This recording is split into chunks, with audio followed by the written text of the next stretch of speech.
America prides itself on being a beacon of freedom and equality. We celebrate the Civil Rights Act of 1964. It promised to end segregation. Yet, over 60 years later, segregation still casts a long shadow. It's a stain on the fabric of our nation. Despite legal victories, true equality remains elusive. The dream of integration, of a society where race no longer determines opportunity, feels distant. This isn't about a few isolated incidents. We're talking about systemic segregation. It affects every aspect of American life. This isn't ancient history, folks. We're talking about the reality for millions of Americans today. This continued segregation isn't an accident. It's the result of deliberate policies and ingrained prejudices. It's time to stop pretending the system isn't rigged. To understand segregation today, we need to look back.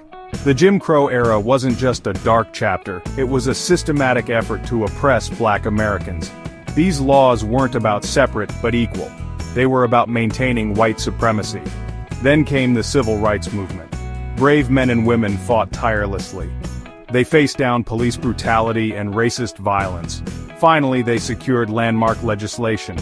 The Civil Rights Act of 1964 was a triumph. It outlawed discrimination based on race, color, religion, sex, or national origin. But the fight wasn't over.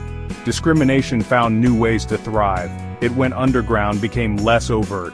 We started calling it de facto segregation. But a different name doesn't make it any less real. Let's be clear, segregation isn't some relic of the past. It's alive and well in 2025. Just look at our neighborhoods. Drive through any major city. You'll see stark racial divides. These aren't natural occurrences. They're the result of decades of discriminatory housing policies. And where do those housing patterns lead? To segregated schools.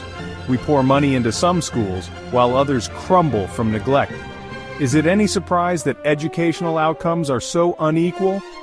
Then there's the economy. The racial wealth gap is wider than ever.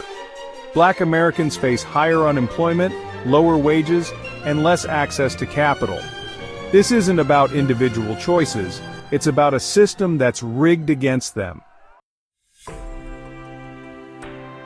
So what's the solution? It's not about simply ignoring race. It's about actively dismantling the systems that perpetuate inequality. We need to invest in marginalized communities. We need to ensure equal access to education, housing, and employment. This is where social amalgamation comes in. It's not about erasing cultural differences. It's about creating a society where everyone has the opportunity to thrive, regardless of their race. It's about recognizing our shared humanity. It's about building bridges instead of walls. This won't be easy. There will be resistance. But the alternative is unthinkable. We can't afford to let another generation inherit this legacy of segregation. The time for change is now.